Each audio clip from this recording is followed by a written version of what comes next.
So we're going to go through what you need to know in order to confidently run our qualifications. If you have any questions, please type them in the chat box. My colleagues will collect all the questions and will make sure that we'll respond to each and every question that you will have raised. Okay. For the sake of our register as well, I'm kindly requesting all of us in attendance to just type your name and the institution that you are representing and maybe the country as well where you're coming from, so that we'll be able to do our register. Okay. Right. This is again a recorded session. So in the event that some of us get join late, they are definitely going to be listening to the recording. Right. So they are the three pillars that builds NCC, what I normally want to call the fundamental nuggets. And this is the heart of NCC education, which is to inspire, grow, and to educate, inspire, and grow. And they remain the mainstay on all our deliverables. So together with our accredited partner centers, we nurture knowledge, we spark ambition, we cultivate potential, we empower learners to flourish as individuals and contribute to meaning growth of their communities and economies. Someone told me that education is not only about getting certificates, but a process of self-identification.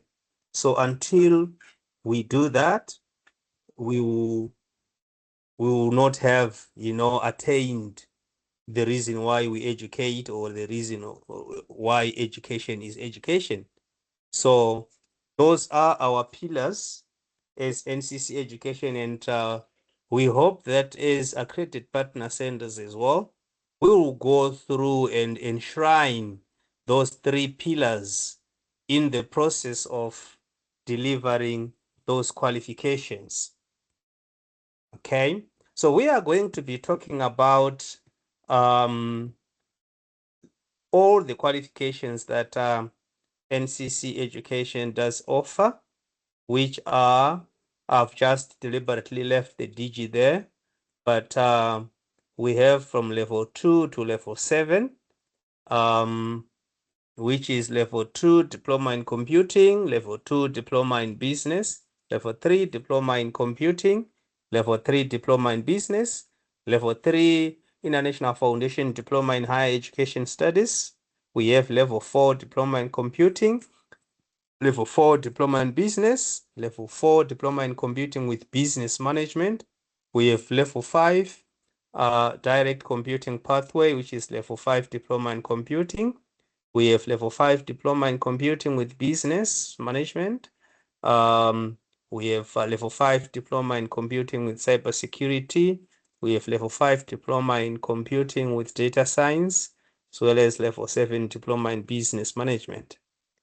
So as we are going to see as we go on, our qualifications, they follow more or less the same structure. So we're not going to be talking about all of them. We're going to be discussing maybe one or two to give you a springboard to understand all our qualifications. Okay. So by the end of this presentation, we must have talked about our qualifications, the portals that you need to access or interact with to be able to deliver our qualifications effectively, the quality assurance overview. We're going to be talking about the actual qualification overview, the entry requirements, the assessment, program structure.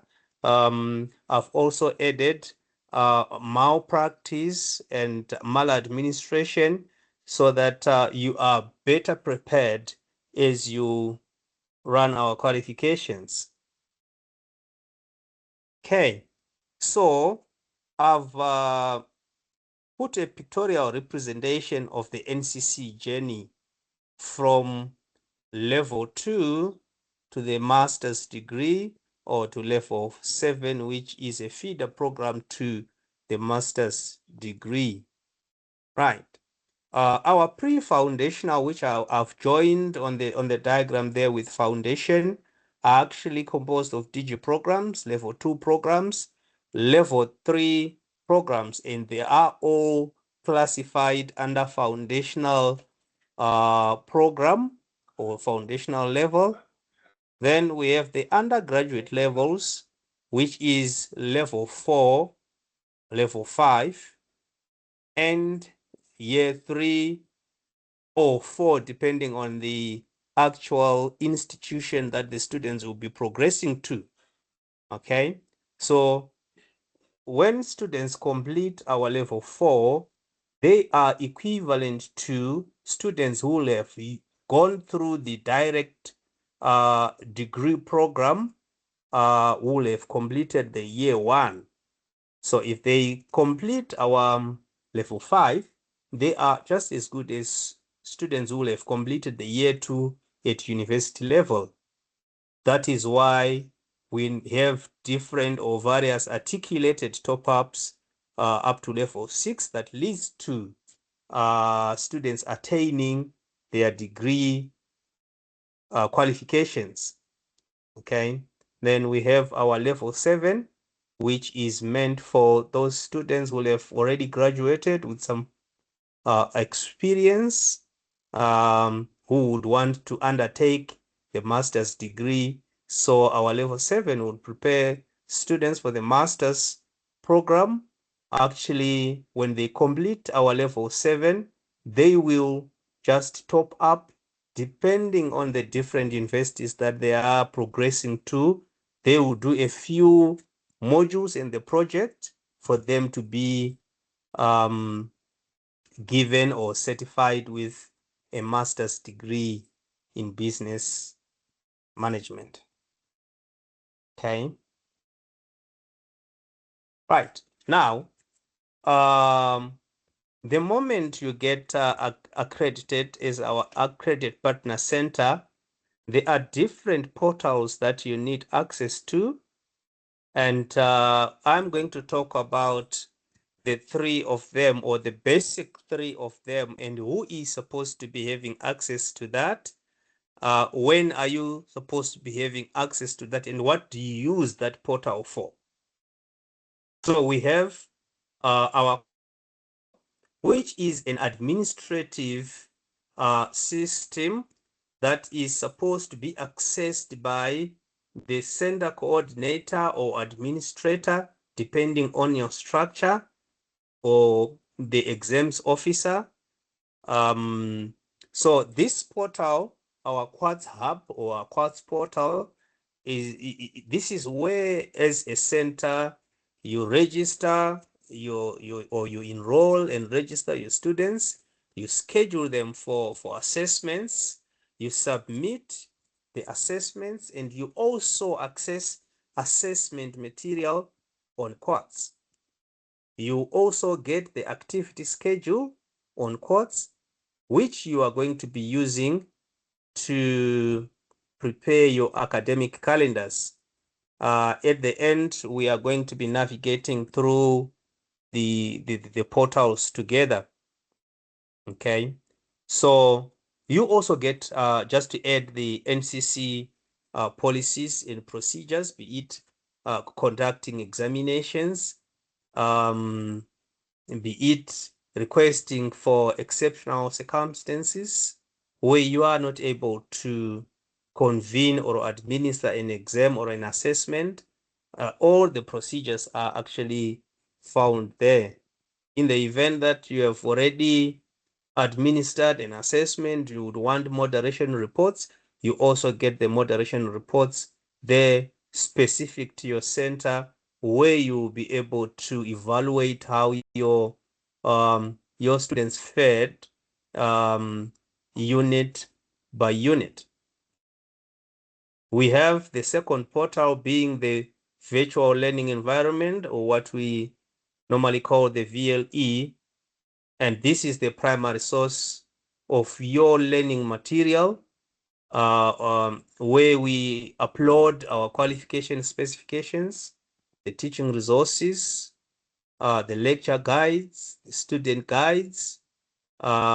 This is where you get the materials. And this portal must be accessed by the center coordinators,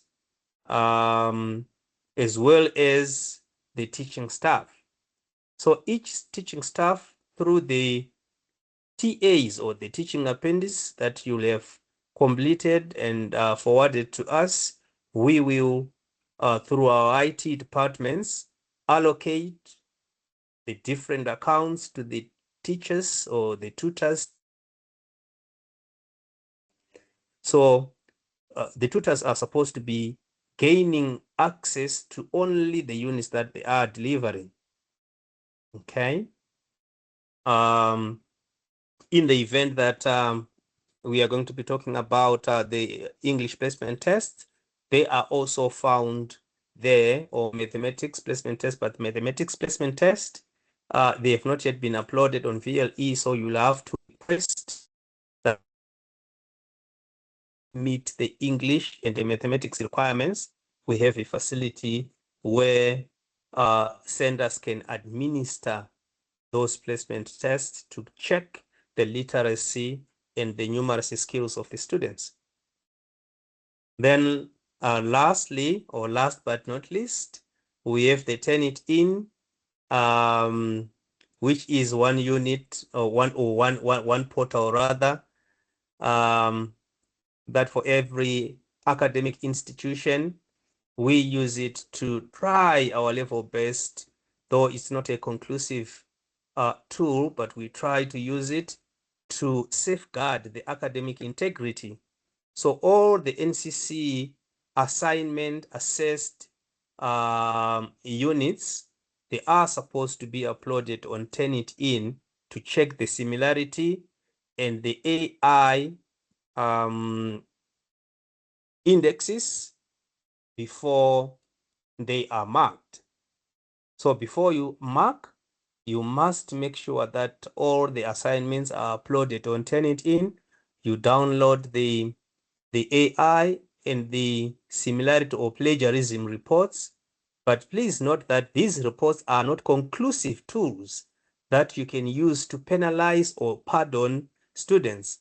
These indexes or these percentages that you see on Turnitin are only but pointers. You need to stand guided by the NCC policies regarding plagiarism and AI generated content. Okay. And what we mean there is you might find that the student's assignment has got 55% similarity percentage or index. It doesn't necessarily mean that the student may have committed academic misconduct. What you need to do as the academic staff is now to further investigate all those patches that are said to have been plagiarized or AI generated, and then you see any justification to penalize or to exempt the student from being penalized. Okay. And sender, like I've already said, they need to be guided by the academic misconduct guide that you can access on Quartz, and how to apply penalties. Okay. And whenever you identify these cases, you must make sure that you flag these occurrences when you are uploading their assignment on Quartz. Okay. Now, let's move on to another interesting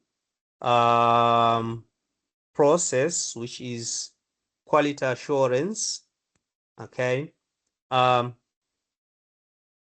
an awarding organization and as the quality assurance department where I come from myself, one of the underpins of our mandate is to safeguard the qualification integrity or safeguard the definition of quality which is fit for purpose. So for us to be able to do that, we need to make sure that quality assurance is embedded, is not only done by NCC education, but is done across the board. All right.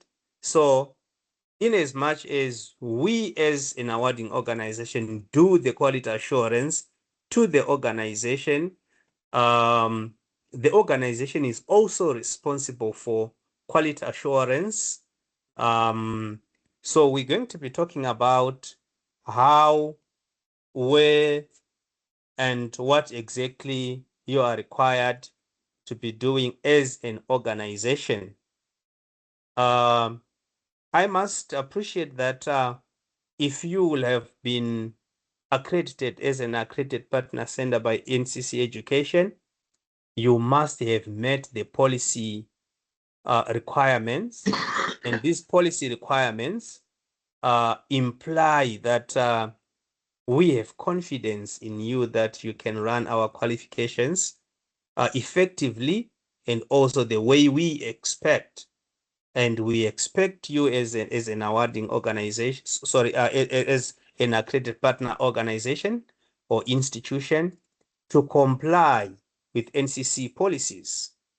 Okay, you need to adhere to the assessment regulations, the malpractice, maladmin, and any administrative deadlines that are set by NCC education. Okay. You also need to show evidence of implementing your own policies. So part of our quality assurance will entail us checking on evidence that we will have collected for the quality assurance or for the implementation of the policies that you will have provided to us. For instance, if you say you have an assessment policy and that assessment policy may be saying you have um, formative assessments topically or monthly, whichever comes first, then we will expect to have evidence of those assessments being taken. And if there is any internal moderation required for those assessments, you need to be collecting that evidence. Okay. You are required to collect the evidence of learning and evidence of quality assurance.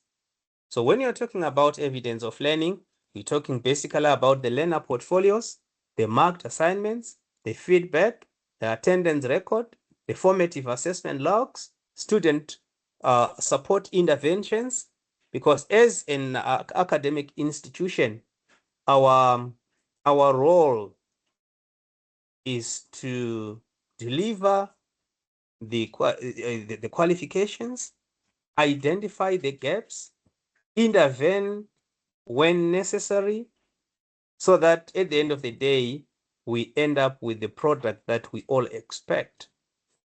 And part of the interventions would entail the quality assurance strides, which mean that we're going to be having the internal verification, or we need the internal verification reports. If our markers or our tutors do mark the assignments or the assessments, we need the standardization. Yes, we may all be professionals, but we may vary in our interpretation of one or two. So we need to make sure that there is that standardization. We also expect your tutors to continuously be updated in terms of the curriculum, in terms of your policies, in terms of all various aspects that make you an academic institution. So that would constitute the CPD, and we need to see those CPD logs to make sure that you are continuously keeping abreast of the ever-changing environment. Actually, the only constant thing these days is change. Okay. Right. Maybe let's move to qualification overview. Okay. So now we are going to be talking about what entails our qualifications. Okay. Our qualifications, the way they are structured in a vocational and academic structure. So it's a fusion, a blend of those two. Okay. So we have our qualification specifications that is available on VLE, and I would want to encourage all of us, before we start running our qualifications, to go on VLE, download the qualification specifications. We understand clearly what entails that qualification title, the duration, the credit weighting, the level, the total qualification time, and the rules for awarding the qualification, or the rules of combination.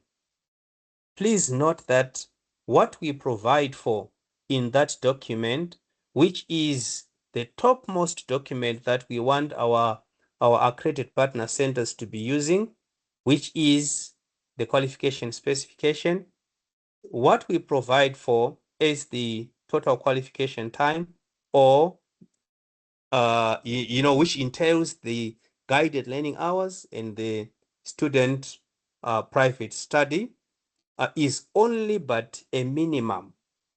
So we expect as academic institutions to be able to at least meet the minimum, so that we together work towards producing a graduate who is fit for purpose.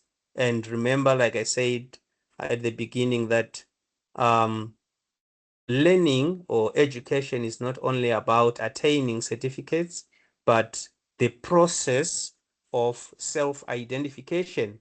And that process of self-identification requires the students to go through all the learning outcomes, in as much as they may not all again constitutes the assessment, because we cannot assess all the learning outcomes. But we appreciate, through the practice tasks that the students will be given, it will definitely attend to certain aspects of student development. Okay, so you will find that as an example that I've given there for diploma in computing, or level 3 diploma in computing, that this is an extract actually from the qualification specification. It talks about the duration. You need to know the duration of each and every qualification that you are offering, because that documentation is already provided for. You need to understand the credits, or the credit weighting for the qualification. All right. You need to understand the total qualification time and the respective units that the students need to complete, which ones are compulsory, which ones are elective, and in total, how many are students supposed to have passed to be awarded with the qualification. Okay. Right. Just to expand a little bit on level 4, is exactly the same as I have indicated on our level 3. But as you can see there, that one shows a pictorial representation of which constitute the core units and which constitute the specialism units. Okay, so in this case, we have got algorithms and mathematical concepts for computing. We have databases, we have computer networks, we have front-end web development, we have computer systems constituting the core units for level 4 diploma in computing. Okay, then as for the specialist units, which students can now choose, is object-oriented systems analysis and design. We have software engineering. We have designing object-oriented computer programs. Okay. So that is what the students will have to go through or will have to pass for them to be certified. So that documentation is actually an extract, or what is in that slide is an extract of the qualification specification. So let's quickly move on to just a moment. Just a moment.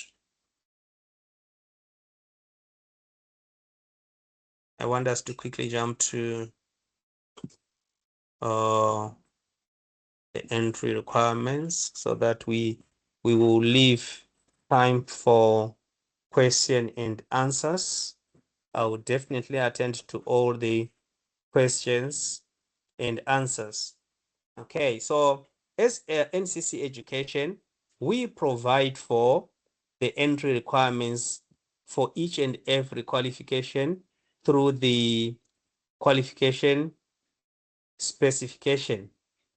Okay, so we do appreciate that there are certain regions or markets that may not align exactly with what we have provided for. I always encourage you to reach out. And if you have any qualification that you deem equivalent to what we may have called our O level, make sure that you do reach out to us and we engage, we advise. If there is anything that you are required to do to take those students, we'll always see how best we can reach a compromise. Okay. Then, like I indicated, that most of our qualifications require students to have completed, and unless if you're talking of level 2 rather, students must have completed at least the O level and must have passed with minimum grades of C or 4 in English and mathematics. But that's not an impediment. If students may not have performed very well in English and maths, we have a facility where the students can take English placement test for, for English to check. Remember, this is not to certify them. It is to check whether these students can perform well on the level that they want to enter. Okay, or they may come with a valid score of 5.5, the IELTS, or any English testing program, but you need to liaise with us to check whether that will be acceptable. Okay, but in the event that that English is not there, students can always take the NCC Education Higher English Placement Test or a mathematics placement test, and that will be administered by you as our accredited partner centers. What you simply need to do is to request through your custom support department, and they will provide the logins, which are a once-off access. Then you can always check whether those students do qualify to be enrolled in those specific levels. Okay, and please note that as part of our quality assurance audits, we will be checking the administration of that process as and when we need to, be it online or on site. Okay, right. Now, let's talk about the assessments, and we need to understand the terminology that we use as NCC education. Okay, we have three forms of assessments that we use at NCC education, which is global examination, we have a global assignment, and we have local examinations. And please note that all assessments are set by NCC education principal examiners. What differs is the administration of the assessment that makes it different from the other form of assessment. So I'll start with global examination. Okay, a global examination is a time-constrained assessment that is set by NCC education,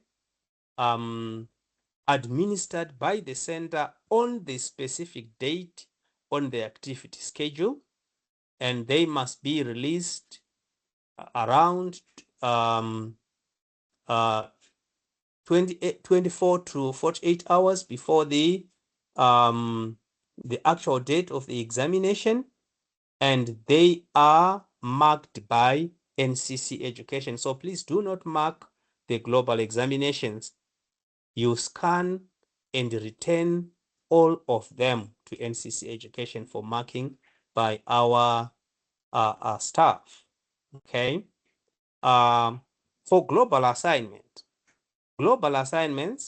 they are again set by NCC education, given to the center to administer, and they are not time constrained as such, but they are given to students to take, not necessarily in class, but they can take their time to generate or to do their global assignments. These are marked by the center staff.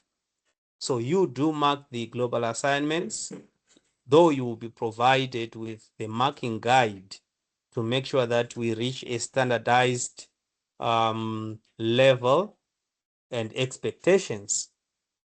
Okay, and the center will be required to retain a sample of the student population assignments, which is we take a certain number for the least, the middle, and the high performers, so that it will be a representation or a correct and truthful representation of the student performance at your center. For local examinations, these are time-constrained assessments set by NCC education, and normally the center is given the flexibility of running these assessments within a week, normally, where the center will do the marking.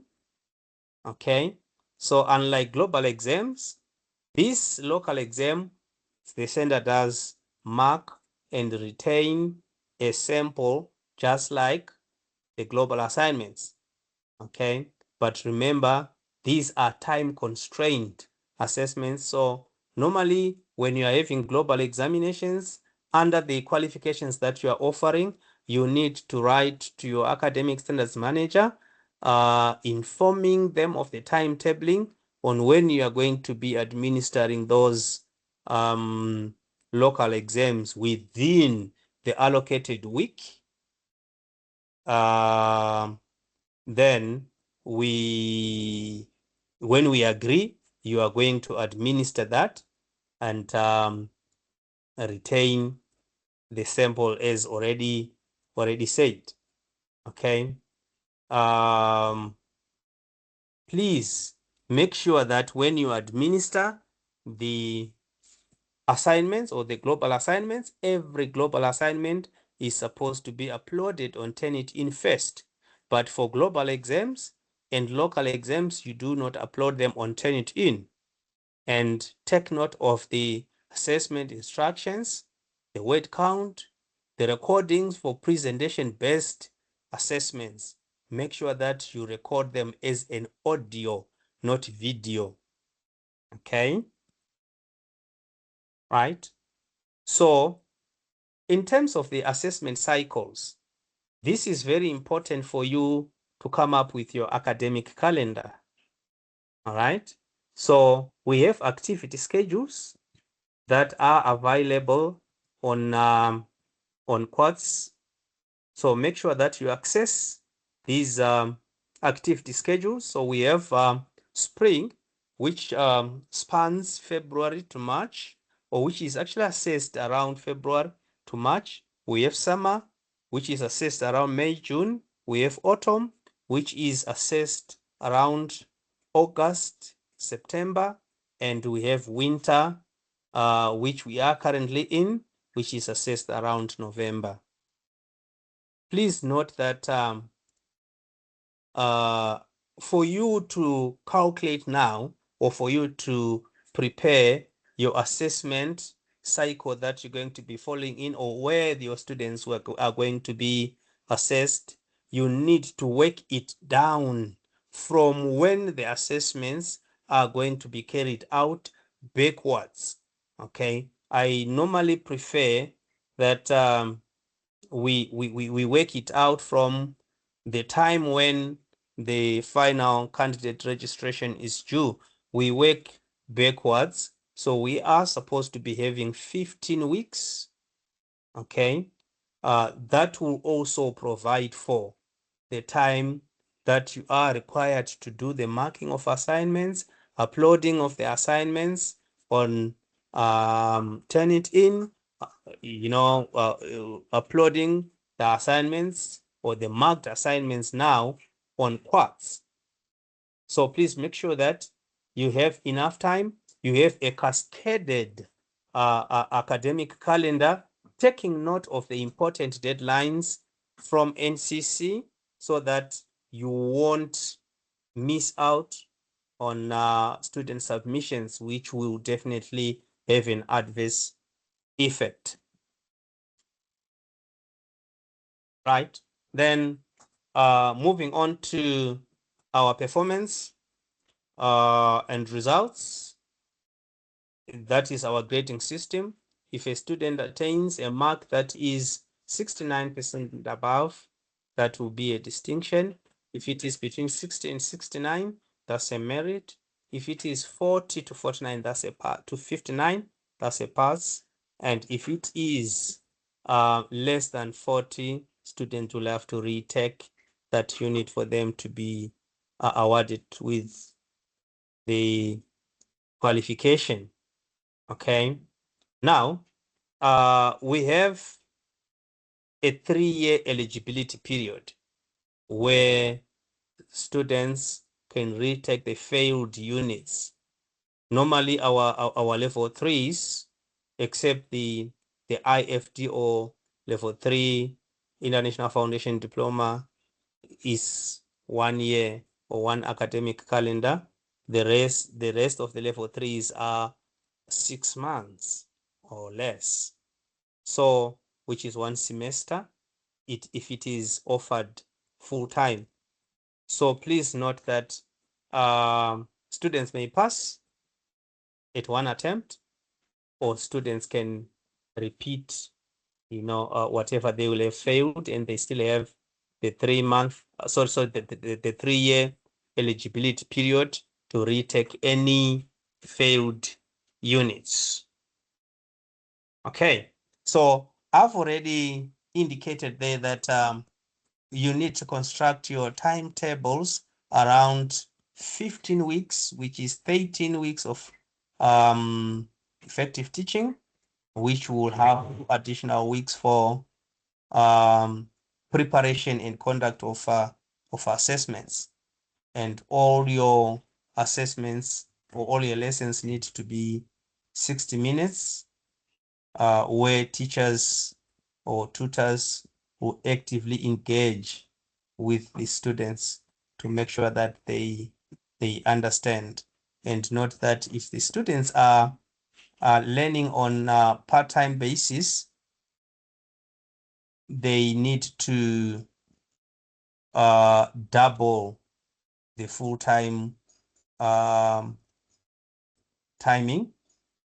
Okay, if it is one semester, then they will be going for 2 semesters.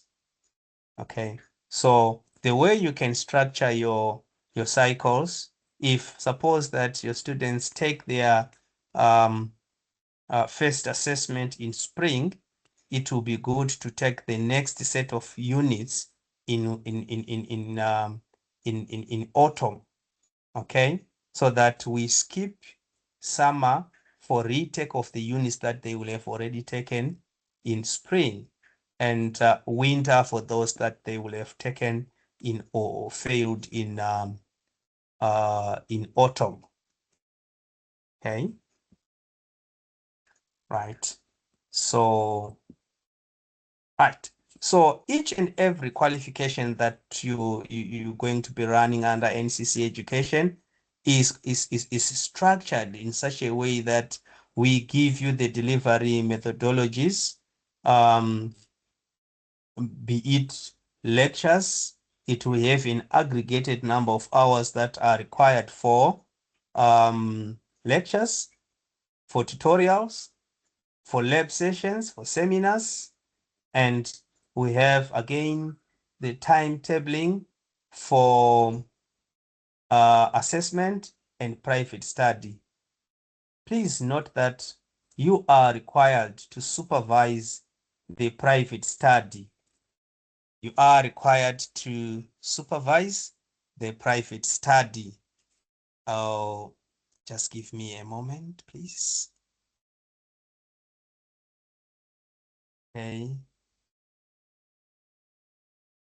All right, I see some are still coming. The good thing is it's a recorded one.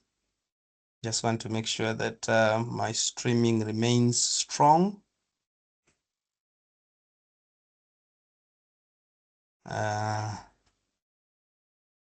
Okay, right, let's continue. I can see that we are left with 10 to 15 minutes. Okay, we'll provide for 10 to 15 minutes for us to complete, right? Right, so that's the sample unit assessment for level 3 diploma in computing. All right. So it again allows for the different assessment methods, or provide for the different assessment methods. It tells you for each and every unit, and it is the responsibility of the center administrator to know the assessment methodology for each unit. Okay, so for instance, study and presentation skills is 100% global assignment. We have mathematics skills for computing, or mathematical skills for computing. It's 100% global exam, though it's still aggregated again. That is 70% global exam and 30% local exam, which is the multiple choice questions. Okay, so all that information is available in your qualification specification. I think let's just rush and complete the last unit, or the last section, which is the maladministration and institutional misconduct, so that we allow space for question and answers. Okay, right. So when at NCC Education, we refer to institutional maladministration, anything systemic in terms of errors, be it negligence or procedural failures within the accredited partner center that would result in non-compliance with NCC education policies. Okay, and please note that in most cases, this maladministration may not be deliberate intent to deceive, okay? But as long as there is an element that will disturb the assessment or the delivery process itself, it may be classified under administration. We're going to be talking about the actual, though not exhaustive, examples of maladministration. Okay, this might involve poor management, weak quality assurance, failure to follow correct procedures for registering students, and this sometimes and often actually arise from ignorance, be it in a lack of institutional capacity. This is why in most cases, you know, we have seen the academic staff being teachers or lecturers, being administrators at the same time. That may strain the capacity and they end up committing errors because the lecturing is a full span responsibility on itself, and the administration part of it is also a full span, and they may end up being stretched, hence they commit errors. So when you're talking about examples of maladministration, poor delivery, where institutions deliver insufficient guided learning hours as stipulated, okay, not providing appropriate tutor conduct time or tutor support or academic supervision for your students, offering qualifications through unauthorized modes. You may be accredited to offer face-to-face, and then you offer online, or you offer distance without the contact time. That would constitute maladministration. We have assessment administration failures, okay, which you fail to register students in time, or to complete student work, poor record keeping. When we come for quality assurance audits, we don't find attendance registers, assessment logs, internal verification evidence is missing. That would amount to maladministration, failure to secure or store assessment materials or records. That would amount to maladministration. Resource-related failures such as insufficient IT or ICT, library or lab resources, you know, the classroom facilities themselves, high staff turnover without notifying us of the replacement. That would amount to maladministration. You know, compliance to what will have agreed as recommendations for improvement. That would also amount to maladmin. I think let's quickly look at the misconduct, what entails the misconduct, which is something that is in most cases deliberate or fraudulent behavior by a sender that compromises the integrity, the validity, the reliability of assessment or qualification delivery. This is in most cases intentional wrongdoing as opposed to maladmin, which may be not meant to, but it will still be having those gaps that would allow, or what that would, you know, result in NCC education failing to, in most cases, complete the assessment moderation. Okay, and the examples are facilitation of academic dishonesty, where the center encourages or doesn't pick plagiarism or any form of academic misconduct, like allowing students to AI to generate their assignments using AI, you know, allowing them to collude fabricating, student results or submitting false internal verification records. We have, forged certificates. You want students to do certain levels and then you forge certificates that would amount to a fraudulent behavior, which is institutional misconduct. Enrolling unregistered students or presenting them as legitimate, okay? That would again be looked at or viewed as academic misconduct or institutional misconduct. Deceptive practices, okay? Using our logos for unaccredited programs, delivering qualifications using unauthorized franchises. Like, we have one center that is accredited and we have 15 more that are running the qualifications but are not approved. Deliberately concealing poor delivery or falsifying evidence of learning.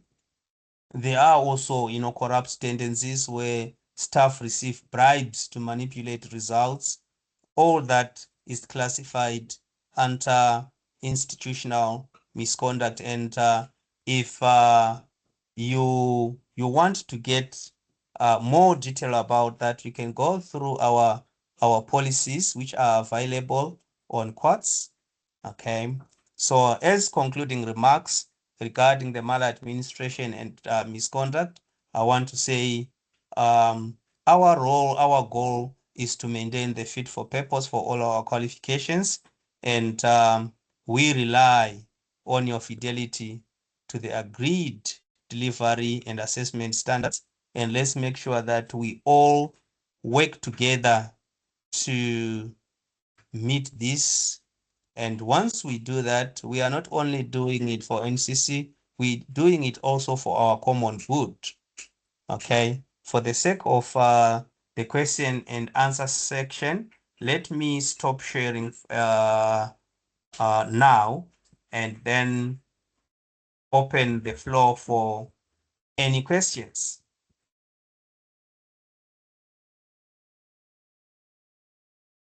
Okay, are there any questions that I may have missed, Sarah?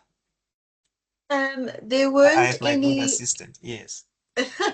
There weren't any that came in during, but Dr. Esra has just put on some. So if you want to have a look at the chat, there are some questions for you. All right, let me check.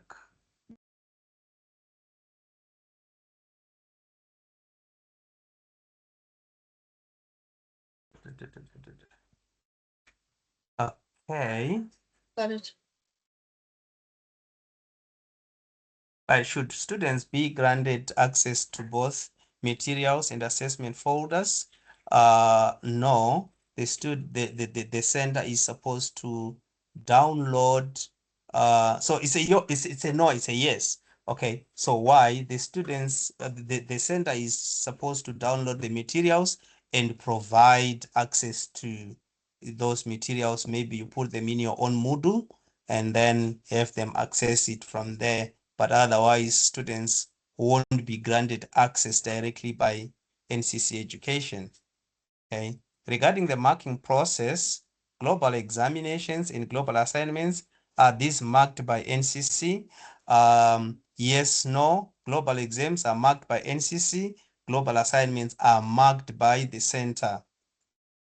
Are there additional fees or specific regulations we should follow to ensure timely marking? No, we don't charge any additional fees. Okay, but throughout the, I mean, as you register, we are going to go through the mark standardization together, so that you understand how to standardize or how to mark as expected by NCC Education. Then the third question, for a student registering in a foundation year in higher education with specific major, for example, in arts and design, are there any required steps that must be completed from our side, particularly since elective courses are not currently accessible to us till now. I think this access issue, would you want to step in here, Sarah? I'm not Yes, aware of of course. this problem. So, oh, sorry, Sarah, I can just yeah, jump go in ahead, actually. Helen. Yeah, Helen's So here. hi, Ezra. The access was granted this morning. I contacted our IT department, so that email should have been sent to you. So if you can let me know if you've received that, and if not, I'll chase our IT department. But I have been assured this morning that's been sent through. Okay, thank you. Thank you, Thanks, Sarah Helen. and Helen, for offering help. And No I will problem at gonna all. check and send you a feedback regarding the access. Thank you. No problem. Okay, Mona, there is one more question that's come in. Okay. Presentation, local exam on RSSU. Shall we record the speech? Yes, you need to record the speech. So we need to be cognizant of what the assessment instruction is saying. And if it is any presentation based, it means that you have to record the presentation and you do the marking, then submit the samples is already highlighted about how you treat the local exams. Okay. Any more questions? I am Celia. Okay. Oh, there you go. Someone, I think. No, it's all right. Is it Go possible ahead, go to ahead. share this slide, please? Yeah. Yes, yes. That's why I requested you guys to type in your identity so that we can make a follow-up and forward, or else I can share with your business development managers who would then share with the respective centers. That would be good. Thank you. You're welcome. The recording must be in audio, not video, because we won't be able sometimes to forward the video recordings. It will be too big for you to do that. So we appreciate if you could put it in audio. So the audio format is okay. Okay. All right. Any more questions? Let me take two more questions, if any. I like the way you guys are engaging. It shows that I say something. Okay, fine. I see. Did not get my Turnitin account yet. Please be assured that we'll definitely make a follow-up to that. Maybe you can contact your business development manager so that we can help. Or I can see Sarah. Sarah is Yes. Sarah wants So, to say something. thanks, Yeah, Mona. please go Yes. ahead. So the standard procedure is we give out the Turnitin access once you are registering your first round of students. So it's not something that we give out right away. So as soon as you're ready to do your first cycle of registrations, you send an email to customer.support@nccedu.com. I'll put it in the chat, and your customer support executive will arrange that access for you. Thanks, Mona. Thanks so much, Sarah. Thanks so much. All right. Any more questions? There is the email address to use when you are lodging your request. Thank you. All right. Let me take this opportunity to thank you all. I know we all, in different time zones. Some it's evening, some it's morning, but all the same, thank you so much for such an interactive session. I hope to interact with you further. Okay. Thank you so much. Enjoy the rest of your day. Bye. Thank you, Mono. Thank you, everybody. Thank you, everybody, for attending. Bye. Thank you, Mom. Have a lovely day. Thank you very much. Thank you very much for your time. Thank you, everyone. Thank you very Bye. much for your time too. Thank you.